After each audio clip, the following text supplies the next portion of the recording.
Welcome to Soul Brew Liberation Sessions. I'm Bluth, producer and host of Soul Brew with Beth Tzedec Congregation. HaMeitzar karati, HaMeitzar karati. This Passover podcast series hopes to stir your minds and souls as we explore liberation. On this holiday, we draw from our ancient story of freedom to inspire us in our ongoing stories of liberation today.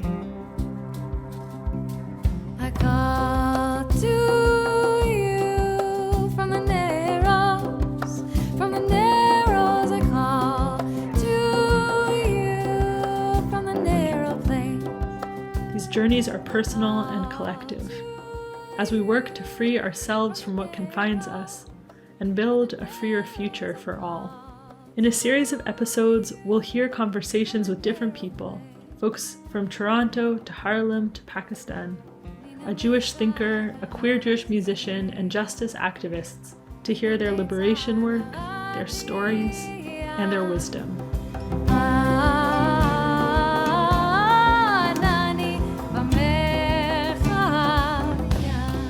Together, we'll gain insights into the pain and joys, the grief and celebration, the exile and bliss of existence, of emergence, and of becoming. From the narrows, I call to you from the narrow place. Welcome back to Soul Brew. Call to you from the narrow. There's no cause more forefront in liberation work this year than that of racial justice. Our guest today is Leah Tubbs. Leah grew up in Birmingham, Alabama, the birthplace of the civil rights movement. Inspired at the age of 3 by the Nutcracker's only Black female dancer, Leah is a phenomenal professional dancer and choreographer. She founded and runs MODarts Dance Collective, a Harlem-based dance company. And this space has become a safe and therapeutic space for people of color to heal, to commune, and to be their unapologetic selves, to make dance accessible for folks to celebrate and honor their beautiful histories and cultures. We're super grateful for your presence here with us today, Leah. Welcome. Oh, thank you so much. Thank you for inviting me to be able to share my story. I'm excited to be here. Awesome. Great, and we're excited to hear your story and your work and your voice. So we start off the Seder by inviting the child to ask questions. It begins with a very children-centric ritual. And we taste bitterness so that we can ask about freedom. And we do things differently so we can really bring in the curiosity of children. And so I want to begin by sort of inviting the child to be a part of this conversation as well, and ask, what is an early moment of feeling unfree and free, of waking up, of realizing sort of the muck and rising out of it that you had in your childhood? Ooh, that's a very good question. I remember my first year of dance. I was in a predominantly Black and brown dance studio, which I realized as I continued my training was a bit of a rarity, and that my first dance instructor was a Black woman. And so I was able to not only build this vocabulary and start to build the infrastructure of the technicality and the artistry of dance, but I was also able to learn more about my culture and my history, which was such, I think, so essential, because I started dancing when I was 3 months before I turned 3 to be like super, super technical. So, and I just remember experiencing Kwanzaa for the first time and being able to assist lighting because, well, you don't want a 4-year-old with, fire.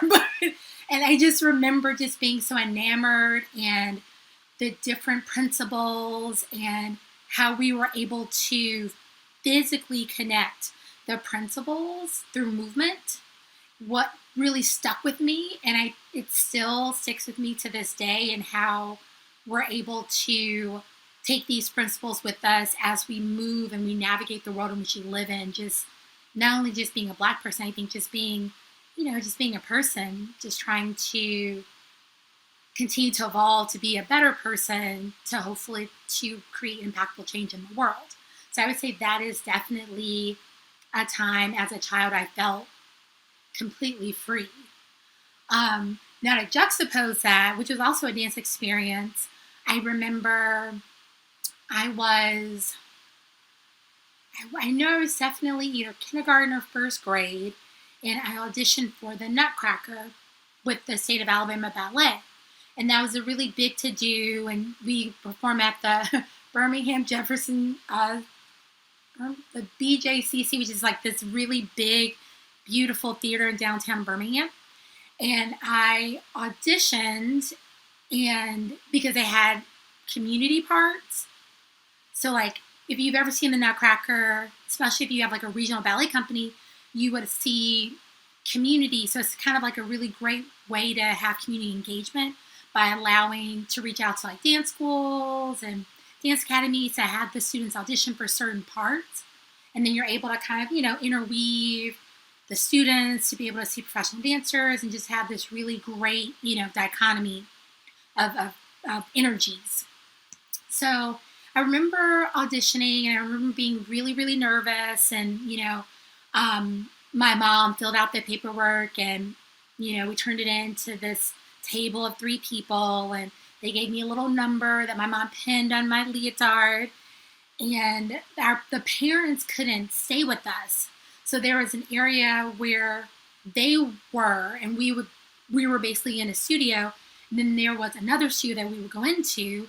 And at the time, I was just so nervous, I didn't realize that I was the only person of color there auditioning for Soldier. And so I was chosen to be Soldier, and I was like super excited, and they gave us like our packets, to give to our parents, and our rehearsal schedule, which was, once or twice a week, because again, we were like 5, 6, so, attention span is, good old 30 minutes, 45 minutes, a wrap. So we, just like learning, and I just remember always being so focused on going through my patterns and the choreography, and I didn't realize that the students were distancing themselves from me because of my skin. And it became really apparent when we were at the BJCC, and we had each different role had a dressing room. And I remember just having like my little area, like a chair and like a mirror and stuff, and everyone else was just kind of, coupled up, and just kind of realizing at that age, oh, they don't want to be around me because of the way I look, because I was also the only person to be in that particular role, and starting to realize there were so few of us. And so it was interesting because I was able to see dance as a way of really connecting to my lineage, but then also seeing it as a way of separation because of how I looked. And then having to deal with that as I train more vigorously as a student, and it just being really clear, and even having teaching artists, instructors, professors even tell me, well, you're Black, like you don't do ballet, like that's ridiculous, like you're wasting your, like literally having professors tell me, you're wasting your time. You need to just go ahead and be about this modern life, because that's what Black people do. So I think it's interesting to have this love of this artistic form, which I find freedom in, but I also feel a vast separation because of my skin. Thanks for sharing that. I'm sort of constantly struck by the, in the Passover Seder, we're bringing in the children to ask these questions. And sometimes it's like, we're told we ask questions in order to see to see as if it's we ourselves leaving Egypt.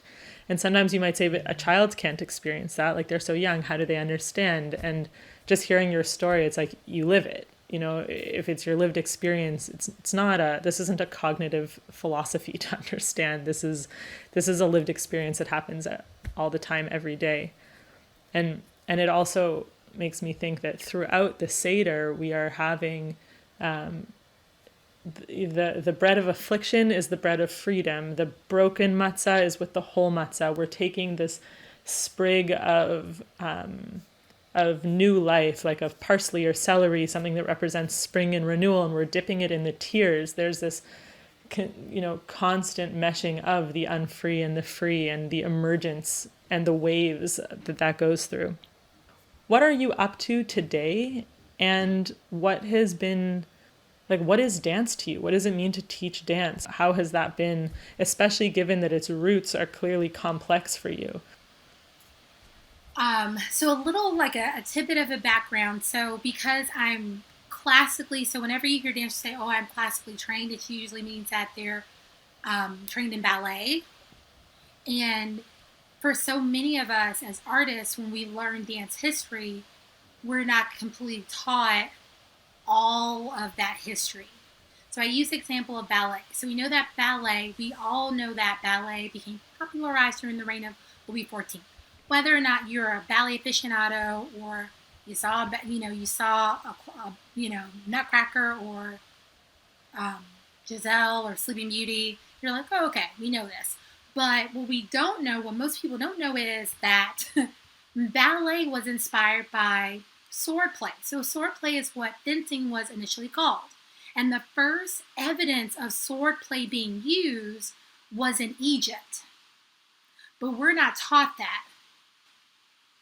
It felt very challenging that so many people tell Black and brown bodies this isn't for you, when in fact it is rooted in our ancestry, in our diasporic movement, but we're not taught that. So for me, being a teaching artist, being a choreographer, an artistic director, an arts educator, I try to be really transparent about our history, and because I'll have conversations with colleagues and students, and they'll say, well, I feel really connected, but, I know that it comes from X, Y, Z. It's like, no. This is where it actually comes from. That's why you feel this deep-rooted connection to it. Wow, beautiful. It's fascinating because it's sort of like going to the ancestral roots before a sort of colonial story. Yeah. As I started to become more curious in terms of how I could better serve my community, I became curious of wanting to create and to start to share parts of myself through movement. So I kind of dipped my toe into choreography. And as I was submitting to festivals, workshops, all the things, and realizing that either there were very few, if any, people of color, or there were maybe one or two. And to me, I felt that was so surprising because I can name like 20 people just off the top of my head. And I felt that I had a responsibility to not just complain about it. And I chose to take a leap of faith, if you will, by starting MADC, which started initially as this safe space for artists to be able to continue to grow artistically and technically, because I feel for so many of us, we are ingrained with this ideology of you are a muse for this choreographer, this instructor, as opposing to be able to be an extension of you and for artists to be seen and heard. And so initially it started as a vehicle for artists just to be able to be who they were unapologetically on stage, as opposed to like, this is who you should be, blah, blah, blah, blah, blah. And then as I delve deeper and, like all of us continue to grow and evolve as people, I always come from a place of gratitude. And I also want to honor my ancestors and my elders, because those are shoulders in which I stand upon to be in this space right here, right now with you. And so I also felt that in order to honor them, I need to create more spaces for Black and brown bodies to be seen and heard. And so Collective Thread is super special for me sentimentally, because I know how hard it is to be a woman choreographer. I know how incredibly hard it is to be a Black woman choreographer. If you don't fit a certain mold, then you're just kind of overlooked or silenced. And so I wanted to create a platform where you could really see more Black and brown women's voices being told, and not what we stereotypically see. The programming sounds incredible, and I'm wondering on a more philosophical level, almost like what are you doing through dance, and why dance? I think that the company, the organization, stays true to its values. So if you see the website, MODartsDance.com, shameless plug, you'll see that our logo, it's MADC, and then you'll see share, create, inspire. So those are our values. So it's about creating these spaces, these safe spaces where Black and brown people can be their unapologetic selves. So whether that's moving, whether that's through talking, conversation, creating dialogue, whether it's a workshop or residency, we always have a written component. So I create journals with writing prompts for all the participants. And so there's usually a writing prompt, but it's a way for us to heal. I think dance is so powerful because it's the oldest form of communication. It's also the oldest form of storytelling.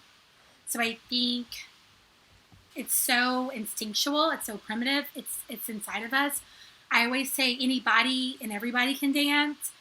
They may not feel comfortable to dance in a big, on a stage, and I get that too, It's not, being on stage is not for everybody, but there is this freedom in moving and just taking full ownership of your body, and to take up space and not to be afraid to take up space. So I definitely say to create those spaces where Black and brown people can do that, to be able to share our stories, to think about that is also thinking of a diasporic way is call and response.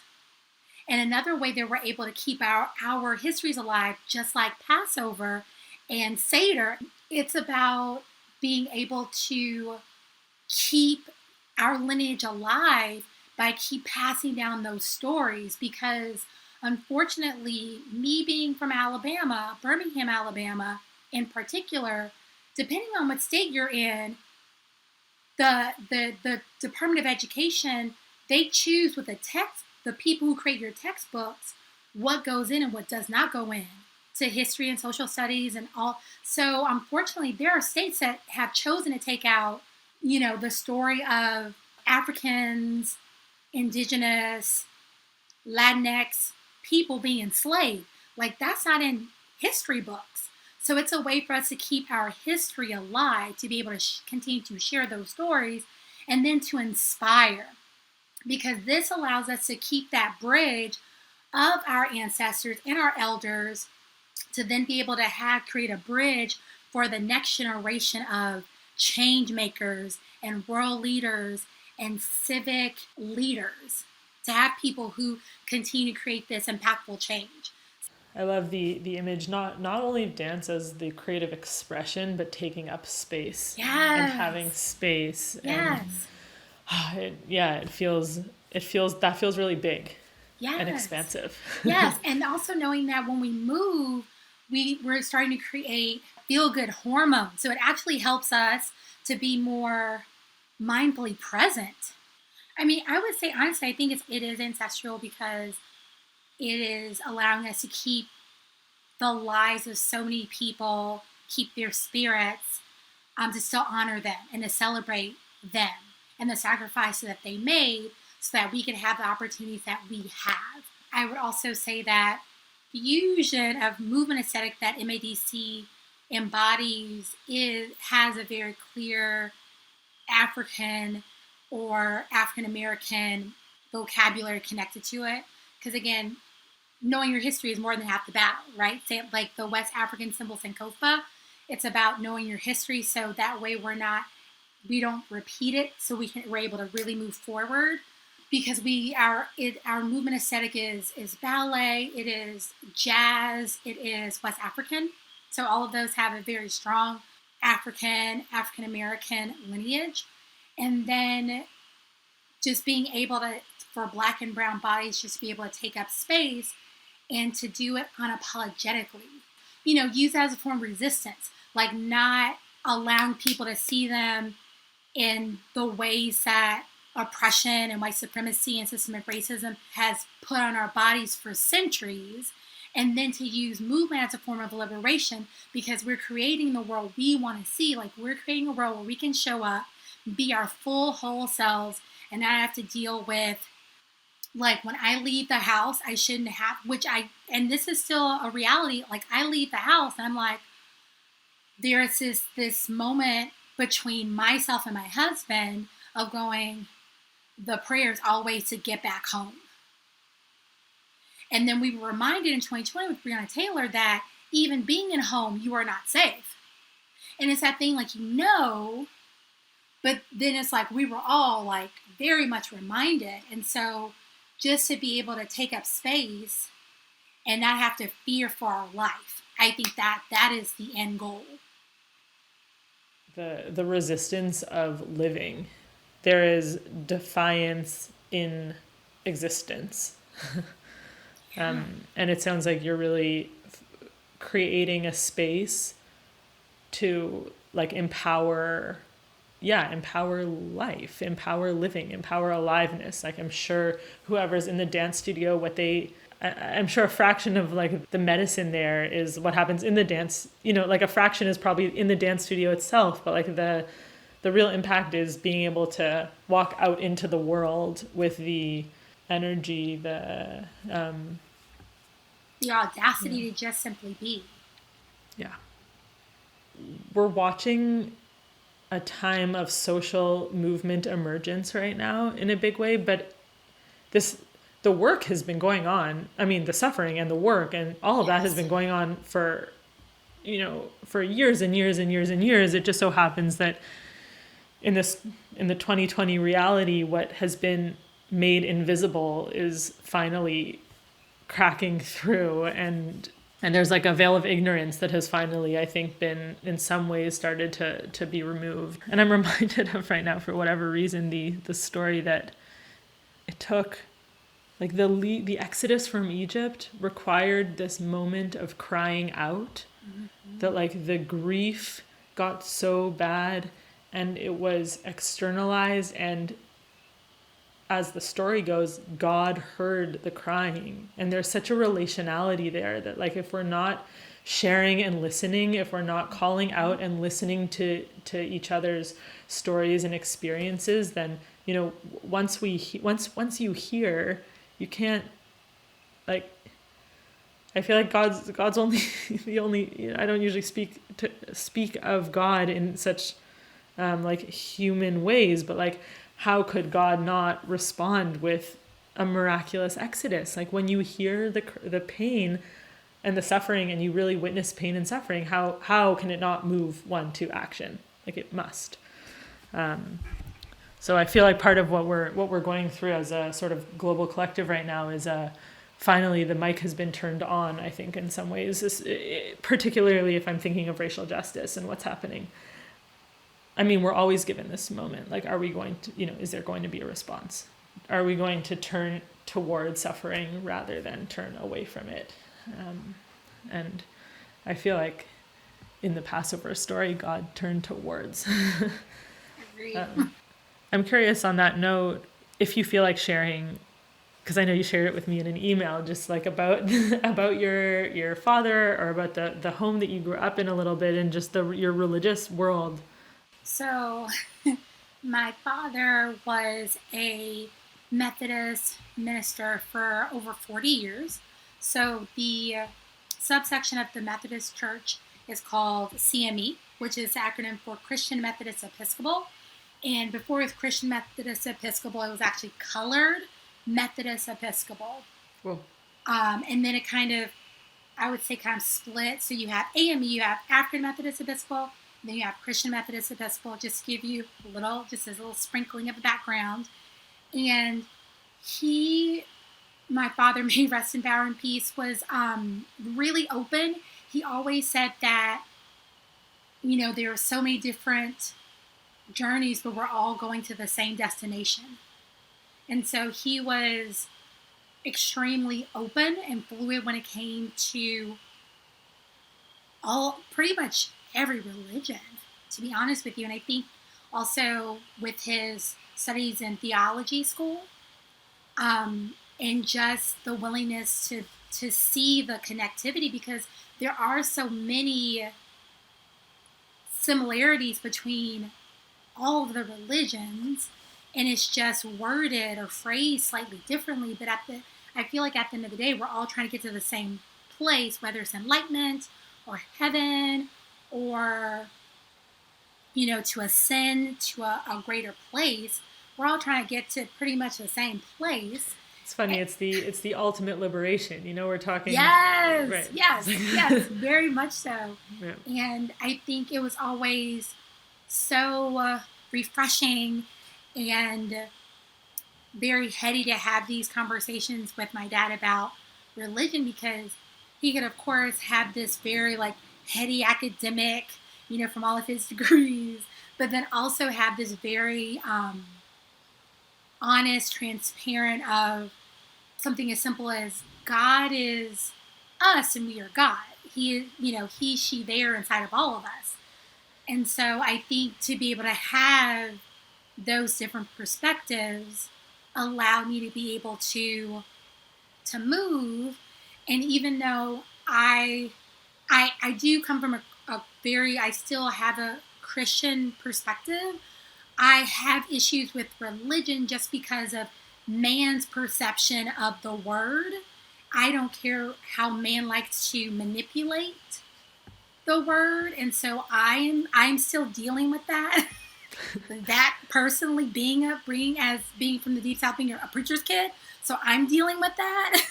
But I have a practice. I do a devotional every day. I'm reading scripture every day. I also meditate. I also sit in stillness, because I feel that like when we pray, we are talking to God. But I feel like when we meditate, we sit in stillness, that is God, that is universe, that is spirit speaking to us. So I feel like that is a constant dialogue. And so that is how I move. I love that. And as a dancer, I'm just picturing the aliveness of feeling the divine within. Yes. Is like what's happening when there's movement and honoring the body as a vessel of holiness. Yeah, it's it makes me want to get up and yes, right now in this yes. room. I love it. And thanks for the reminder. I feel like I'm always looking for reminders of, there's a phrase in Judaism, Shiviti Adonai lenegdi tamid. It means I place the divine in front of me always. It's whatever we look at, let that be a mirror of, a reflection, a reminder of, and you really offered that to me. So thanks for that. It makes me excited. I love that. Yeah. And I want to sort of just kind of come back to something that you said in describing the power of dance. This defiant joy, a joy that emerges, it's not despite, but emerges out of the chaos of the world. Passover is a time of, the Seder actually means order. And a rabbi of mine, Ami Silver, I was listening yesterday, and he said that we only cling to order when there's chaos, right? So you have a Passover Seder because the world around us is crazy. It's a balagan. It's chaos. And there's something in our rituals and our behaviors that we're kind of sort of almost like a centipede. We're kind of bringing things together and moving things in the direction of the world that we're trying to emerge and trying to create. I was just thinking of the dance as it relates to this defiant joy. I think about each day as a gift. So coming from a place of gratitude, I think of the Buddhist proverb, enough is a feast. Each day that I am given life, the first thing I say is thank you. So just trying to come from a place of gratitude and to look for small joys. I think things that we may take for granted, but being in this time for so many of us of being in solitude and feeling loss and feeling pain and feeling trauma, I think it's about celebrating the small victories. For some of us, it may be just getting out of bed. That may be the victory within itself, and to celebrate that. For others, it could be having to get through working from home. Whatever that is for you, to find a way to celebrate that. So I think it's about coming from a place of gratitude, celebrating the small victories, and finding those little peaks of joy. I love it. And what I'm taking away from here is sort of almost like a new definition of freedom, which is that like freedom is justice and joy. Yes. That those are like two sides to freedom that like you're speaking now to the enoughness, the simple joy of existence in its small, mundane, moment to moment, very human ways. There's a song, one of the main songs of Passover actually goes, "Dai Daenu, Dai Daenu." I won't sing it too much, but it's sort of like, it's a song about enoughness. It's like it would have been enough had we, only been taken out of Egypt and not also given the Torah and da-da-da-da-da. Like it goes over all these things, but it's like, and it's actually a song, it's melody. I personally can't stand it, and it's very iconic for Passover, but what will you tell me again the quote, the Buddhist quote with the enoughness? Yes. That you said at the beginning? Enough is a feast. Enough is a feast. It's gorgeous. And that's like this Daenu, that it's all, it's enough. It's like the satisfaction, the little joy in existence is liberation, as it sits on the groundwork of justice, of everyone having access to joy, of supporting each other in our movements towards the access of joy, the ability to find joy. And I feel like it's sort of, like I could just, on justice and joy being like a new freedom vision, or an old freedom vision rearticulated, of course. I always love to just give people an opportunity to give a blessing to those listening. Sure. So I would like to share an affirmation connecting to allow us to connect to our breath. So you can say this inward. And the statements are, I am calm. I am grounded. I am present. Take a nice deep inhale through the nose and let your exhale be longer than your inhale. And let's do that 2 more cycles, taking a nice deep inhale through the nose, exhale out of the mouth. Again, letting your exhale be longer than your inhale. And let's do that 1 more time, inhaling through the nose, exhaling out of the mouth, making it auditory, and closing it and sealing this time together with Amen and Ashe, and so it is. I call to you from the narrows I call to you from the narrow place. I call to you Today's episode was produced by me and edited and co-produced by Ariana Skybell. The beautiful original music Min HaMeitzar is by Aviva Chernick. Special thanks also to Beth Tzedec for hosting Soul Brew Liberation sessions and giving us a platform for these meaningful conversations. Chag Sameach!